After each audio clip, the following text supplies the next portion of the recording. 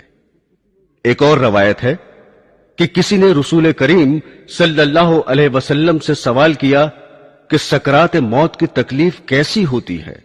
آپ نے فرمایا کہ آسان موت ایسی ہے جیسے خاردار شاہ کو ریشم میں ڈال کر کھینچنے سے کانٹے کے ساتھ ریشم ٹکڑے ٹکڑے ہو کر نکلتا ہے۔ شمائل ترمذی میں ہے کہ سرور کائنات صلی اللہ علیہ وسلم کو نزائے روح کے وقت اتنی سخت تکلیف گزری کہ حضرت فاطمہ الزہرا رضی اللہ تعالی عنہ دیکھ کر رونے لگی۔ حضور نے فرمایا کہ ایسی تکلیف کبھی نہیں ہوئی تھی۔ رسول اللہ صلی اللہ علیہ وسلم جاں کنی کے وقت فرماتے تھے، اے اللہ تو محمد پر سکرات موت کو آسان کر دے۔ حضور اکرم سرور کائنات صلی اللہ علیہ وسلم نے فرمایا، نزع کی تکلیف بندہ مومن کے لیے گناہوں کا کفارہ بن جاتی ہے، اور کافر کو موت کے وقت ہی اس کے نیک عمل کی جزا دے دی جاتی ہے۔ اور حضرت عیسیٰ علیہ السلام فرماتے ہیں، اے حواریو، میرے لیے دعا کرو کہ اللہ تعالیٰ موت کی سختیاں مجھ پر آسان کر دے۔ میں موت سے اتنا ڈرتا ہوں کہ خوف کے مارے مرا جاتا ہوں۔ حدیث شریف میں یہ بھی وارد ہے کہ حضرت موسیٰ علیہ السلام کی وفات کا وقت قریب آیا تو حق تعالیٰ نے ان سے پوچھا کہ جاں کنی میں تم نے اپنے آپ کو کیسا پایا؟ عرض کیا کہ زندہ مرغ کے مثل، کہ اسے بھونے تو نہ وہ اڑ سکے نہ مر سکے کہ کہیں نجات پائے۔ مولا کائنات حضرت علی رضی اللہ تعالی عنہ فرماتے ہیں کہ اے مسلمانوں، کافروں سے جہاد کرو تاکہ قتل ہو، کیونکہ تلوار کی 1000 ضربیں مجھ پر زیادہ آسان ہے بنسبت اس کے کہ بستر پر پڑے پڑے جاں کنی ہو۔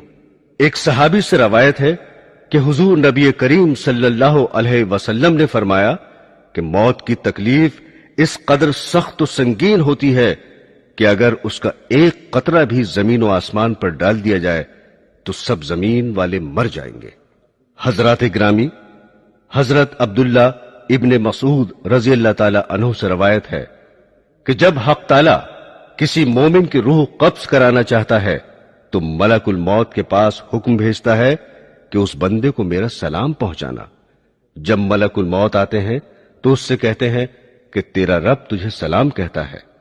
حضرت انس بن مالک رضی اللہ تعالی عنہ فرماتے ہیں کہ اے خدا کے دوست، تم پر سلام ہو، اس گھر سے نکلو جسے تم نے خواہشات نفسانی کو قربان کر کے ویران کر دیا ہے، اور اس گھر میں چلو جسے تم نے اپنی عبادت سے آباد کیا ہے۔ حضرت ابن جریر رضی اللہ تعالی عنہ سے روایت ہے کہ رسول خدا صلی اللہ علیہ وسلم نے حضرت عائشہ صدیقہ رضی اللہ تعالی عنہ سے ارشاد فرمایا کہ جب مومن مرتے وقت فرشتوں کو دیکھتا ہے تو فرشتے اس سے کہتے ہیں کہ ہم تجھے دنیا میں واپس کر دیں اور روح قبض نہ کر دیں۔ وہ کہتا ہے، کیا مجھے غم و آلام اور رنج و تفکرات کی جگہ لے جانا چاہتے ہو؟ اب تو میں نہیں جاتا، مجھے میرے پروردگار کے پاس لے چلو۔ حضرت انس رضی اللہ تعالی عنہ سے روایت ہے کہ رسول اللہ صلی اللہ علیہ وسلم نے فرمایا کہ انسان کے 2 دروازے ہیں، ایک دروازے سے اس کا عمل چڑھتا ہے اور دوسرے دروازے سے اس کا رزق اترتا ہے۔ جب مومن مر جاتا ہے تو دروازے اس کی موت پر روتے ہیں۔ حضرت ابن عمر رضی اللہ تعالی عنہ فرماتے ہیں کہ حضور اقدس صلی اللہ علیہ وسلم نے ارشاد فرمایا کہ جب بھی مومن مر جاتا ہے تو قبرستان اپنے آپ کو سجا لیتا ہے، اور قبرستان کا ہر حصہ یہ تمنا کرتا ہے کہ یہ بندہ میرے اندر دفن ہو۔ ایک دوسری روایت ہے کہ مومن کی موت پر زمین 40 دن تک روتی ہے۔ حضرت عطاء الخراسانی رحمت اللہ علیہ فرماتے ہیں کہ جو بندہ زمین کے کسی حصے میں سجدہ کرتا ہے وہ حصہ قیامت کے روز تک اس کے مرنے کے دن سے روئے گا۔ مروی ہے کہ ایک انصاری کی روح قبض کرنے کے لیے ملک الموت آئے اور ان کے سرہانے بیٹھ گئے تو حضور اکرم صلی اللہ علیہ وسلم نے دیکھ کر فرمایا کہ میرے صحابی کے ساتھ نرمی کرو کیونکہ وہ مومن ہے۔ حضرت ملک الموت نے فرمایا آپ اطمینان فرمائیں اور یقین کریں کہ میں مومن کے ساتھ نرم ہوں۔ حضرت عبداللہ ابن عباس رضی اللہ تعالی عنہ نے فرمایا کہ مومن کی مثال اس کے دم کے وقت ایسی ہے جیسے کوئی قید خانے سے رہا کر دیا جائے اور پھر آزادی کے ساتھ ہر جگہ کی سیر کرتا پھرے، اور یہ حال اس شخص کا ہوتا ہے جو دنیا میں رہتے ہوئے بھی دنیا سے بے رغبت اور کنارہ کش رہ کر خدا کی یاد اور اس سے ملاقات کی تیاری میں لگا رہتا ہے۔ موت اس کے لیے محبوب حقیقی کے وصال کا مژدہ پیغام ہوتی ہے۔ ایک طویل روایت ہے جس کا خلاصہ یہ ہے کہ رسول اللہ صلی اللہ علیہ وسلم نے فرمایا کہ بے شک جب تک بندہ مومن دنیا سے انتقال اور آخرت کا سفر کرنے کو ہوتا ہے تو اس کے پاس فرشتے نزول فرماتے ہیں جن کے چہرے حسین و جمیل اور سورج کی طرح روشن ہوتے ہیں۔ ان کے پاس جنتی کفن اور جنت کی خوشبو ہوتی ہے۔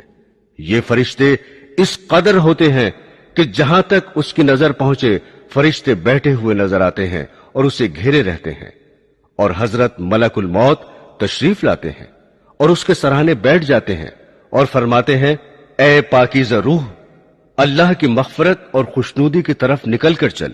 چنانچہ اس کی روح اس طرح سہولت اور آسانی سے نکل آتی ہے جیسے مشکیزے میں سے پانی کا قطرہ بہتا ہوا باہر آ جاتا ہے۔ پس اسے حضرت ملک الموت لے لیتے ہیں، اور دوسرے فرشتے جو وہاں دور تک بیٹھے رہتے ہیں پل بھر بھی ان کا ساتھ نہیں چھوڑتے، اور اسے لے کر اس کو جنتی کفن اور خوشبو میں رکھ کر آسمان کی طرف چل دیتے ہیں۔ اس خوشبو کے متعلق حضور صلی اللہ علیہ وسلم کا ارشاد ہے کہ زمین پر جو بھی عمدہ سے عمدہ خوشبو مشک کی پائی گئی ہے ویسی ہی خوشبو ہوتی ہے۔ پھر فرمایا کہ اس روح کو لے کر فرشتے آسمان کی طرف چڑھنے لگتے ہیں، اور فرشتوں کی جس جماعت میں بھی ان کا گزر ہوتا ہے وہ کہتے ہیں واہ کیا اچھی خوشبو ہے۔ یہ فرشتے میت کا نام تعظیم و تکریم سے لے کر اس کا تعارف کراتے ہیں، یہاں تک کہ پہلے آسمان پر پہنچ جاتے ہیں اور آسمان کا دروازہ کھلواتے ہیں۔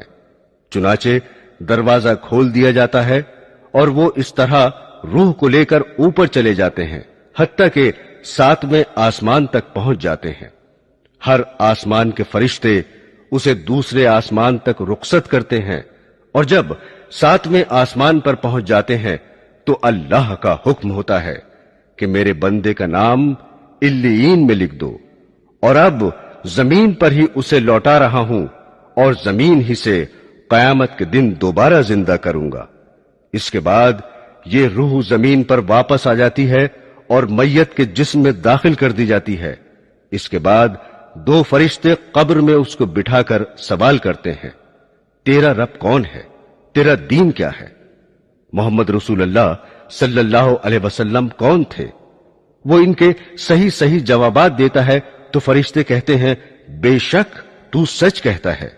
اس کے بعد اللہ کی طرف سے ندا آتی ہے میرے بندے کے لیے جنت کا فرش بچھا دو، اس کو جنت کا لباس پہنا دو، اور اس کے لیے جنت کا دروازہ کھلتے ہی روح پرور ہوا اور خوشبو آنے لگتی ہے، اور قبر کو حد نظر تک کشادہ کر دیا جاتا ہے، اور اس کے بعد میت کے نیک اعمال ایک حسین اور خوبصورت شخص کی شکل میں آتے ہیں اور میت سے اس کی رفاقت کا وعدہ کرتے ہیں اور خوشی کی بشارت دیتے ہیں۔ برادران اسلام، اسی روایت میں یہ بھی ہے کہ کافر کی موت کے وقت سیاہ چہروں والے فرشتے آسمان سے آ کر اس کے ارد گرد بیٹھ جاتے ہیں اور اس کو تا حد نظر دکھائی دیتے ہیں۔ اس کے بعد ملک الموت میت کے سرہانے بیٹھ کر کہتے ہیں اے خبیث روح، اللہ کی ناراضگی اور غضب کی طرف نکل کے چل۔ یہ سنتے ہی روح خوف و ہراس سے سارے بدن میں دوڑنے لگتی ہے، مگر طرح طرح کی سختی سے اس کی روح زبردستی جسم سے نکال لی جاتی ہے، اور وہ فرشتے اس کی روح کو ٹاٹ میں لپیٹ لیتے ہیں۔ اس وقت اس روح میں مردار سڑے ہوئے جانور کی بدبو پھوٹنے لگتی ہے۔ فرشتے اس کو لے کر آسمان کی طرف پرواز کرتے ہیں اور وہ دروازہ کھلوانا چاہتے ہیں مگر آسمان کا دروازہ نہیں کھلتا۔ حکم ہوتا ہے کہ اس کا نام سجین میں لکھ دو۔ اس کے بعد یہ روح زمین پر پھینک دی جاتی ہے اور جسم میں داخل کر کے فرشتے سوال کرتے ہیں تیرا رب کون ہے؟ وہ جواب دیتا ہے مجھے معلوم نہیں۔ پھر پوچھتے ہیں تیرا دین کیا ہے؟ وہ لا علمی ظاہر کرتا ہے۔ پھر حضور محمد صلی اللہ علیہ وسلم کے متعلق سوال کرتے ہیں، وہ یہی جواب دیتا ہے کہ مجھے معلوم نہیں۔ اس وقت خدا کی طرف سے ندا آتی ہے میرے بندے نے جو کچھ کہا بالکل جھوٹ کہا، اس کے نیچے آگ کا بستر بچھا دو اور دوزخ کا ایک دروازہ کھول دو۔ دروازہ کھلتے ہی دوزخ کی گرمی اور آگ کے شعلے لپکنے شروع ہو جاتے ہیں۔ پھر اس کو قبر اس زور سے دبوچتی ہے کہ ادھر کی پسلیاں ادھر اور ادھر کی پسلیاں ادھر ہو جاتی ہیں۔ پھر اس کے اعمال بد ایک ایسی بد شکل صورت میں آتے ہیں کہ اس کے جسم سے بدبو آتی ہے اور اس کو عذاب اور مصیبت کی خبر سناتے ہیں۔ سامعین گرامی، روح قبض ہونے سے پہلے میت کے سامنے اس کے اچھے اور برے اعمال پیش کیے جاتے ہیں۔ نیک عمل کو دیکھ کر اس کو خوشی اور مسرت ہوتی ہے اور برے اعمال کو دیکھ کر سخت رنج و الم میں مبتلا ہو جاتا ہے۔ اور حدیث شریف میں وارد ہے کہ انسان کی موت کے وقت شیطان سرہانے آ کر بیٹھ جاتا ہے اور مرنے والے سے کہتا ہے اگر تو اس سختی اور اذیت سے نجات چاہتا ہے تو ایک مرتبہ زبان سے کہہ دے کہ معاذ اللہ، خدا ایک نہیں دو ہیں۔ وقت مرگ مرنے والے کا کلیجہ جلتا ہے اور اس کو پیاس کی شدت ہوتی ہے۔ شیطان کہتا ہے اگر تجھے پانی پینا ہے تو زبان سے اقرار کر لے کہ اس دنیا کا پیدا کرنے والا کوئی نہیں ہے۔ پس اگر مرنے والا صاحب ایمان اور سعادت مند ہوتا ہے تو شیطان کو دھتکار دیتا ہے۔ اس کے بعد شیطان پیروں کی طرف آ کے کھڑا ہوتا ہے اور پانی سے بھرا ہوا پیالہ نچا نچا کر کہتا ہے کہ میری بات مان لے، میں تجھے پانی پلاؤں گا، بس اتنی سی بات کہہ لے کہ میں رسول اللہ کو نہیں مانتا۔ یہ اتنا سخت امتحان کا وقت ہوتا ہے کہ اگر مرنے والا با ایمان ہے تو شیطان کا کہا نہیں مانتا، اور اگر وہ ارباب شقاوت اور بدبختوں میں سے ہے تو شیطان کے ہاتھ سے پانی کا پیالہ پی کر جہنم کا مستحق بن جاتا ہے۔ روایت ہے کہ جس وقت ابو زکریا زاہد کی موت کا وقت قریب آیا اور جانکنی کا عالم ہوا تو حضرت عائشہ صدیقہ رضی اللہ تعالی عنہ ان کے پاس گئیں اور ان کو کلمہ شہادت کی تلقین فرمائی تو انہوں نے کلمہ سن کر منہ پھیر لیا۔ اسی طرح دوسری بار بھی کلمہ سن کر منہ پھیر لیا اور تیسری بار سن کر صاف انکار کیا کہ میں نہیں کہوں گا۔ ام المومنین حضرت عائشہ صدیقہ رضی اللہ تعالی عنہا کو اتنا صدمہ ہوا کہ آپ بے ہوش ہو گئی۔ کچھ دیر بعد آپ کو ہوش آیا تو ابو زکریا زاہد کو بھی افاقہ ہوا اور ان کے حواس کچھ بجا ہوئے۔ پوچھا تم لوگوں نے مجھ سے کیا کہا تھا؟ حضرت صدیقہ نے فرمایا کہ میں نے تمہیں 3 مرتبہ کلمہ شہادت کی تلقین کی، 2 دفعہ تو تم نے سن کر منہ پھیر لیا اور تیسری بار انکار کیا۔ حضرت ابو زکریا زاہد نے جواب دیا کہ شیطان میرے پاس پانی کا بھرا ہوا پیالہ لے کر آیا تھا اور میری داہنی طرف کھڑا ہو کر بولا پانی پیو گے؟ میں نے کہا ہاں۔ شیطان نے کہا اچھا یوں کہے کہ عیسیٰ علیہ السلام خدا کے بیٹے تھے۔ ادھر بھی اس نے یہی بات کہی۔ میں نے پھر اس کی طرف منہ پھیر لیا۔ تیسری بار شیطان نے کہا اچھا لا الہ کہہ لے۔ میں نے اس کو ڈانٹ کر جواب دیا میں نہیں کہوں گا۔ یہ سن کر شیطان نے پانی کا پیالہ زمین پر پھینک دیا اور فرار ہو گیا۔ سامعین حضرات، اب ذرا قبر کے حالات پر غور فرمائیے۔ حضور پر نور رحمت للعالمین صلی اللہ علیہ وسلم کا ارشاد گرامی ہے کہ جب میت کو قبر میں رکھ دیا جاتا ہے تو قبر اس سے کہتی ہے کہ اے بدبخت، خراب حال انسان، تو مغالطے اور دھوکے میں رہا، مجھ پر شان سے اکڑ کر اور تن کر چلتا تھا، تجھ کو یہ معلوم نہیں تھا کہ میں امتحان اور آزمائش کا گھر ہوں، میں تنہائی اور ہیبت اور ظلمت کا مقام ہوں جہاں صرف کیڑوں کی بہتات ہے، تو نے میری پرواہ نہ کی۔ پس اگر مرنے والا نیک ہوتا ہے تو اس کی طرف سے کوئی جواب دینے والا کہتا ہے کہ اے قبر تو دیکھتی نہیں کہ یہ اچھی باتوں کا حکم کرتا تھا اور لوگوں کو بری باتوں سے روکتا تھا. پھر قبر یہ سن کر کہتی ہے اچھا یہ اگر ایسا تھا تو اس کے لیے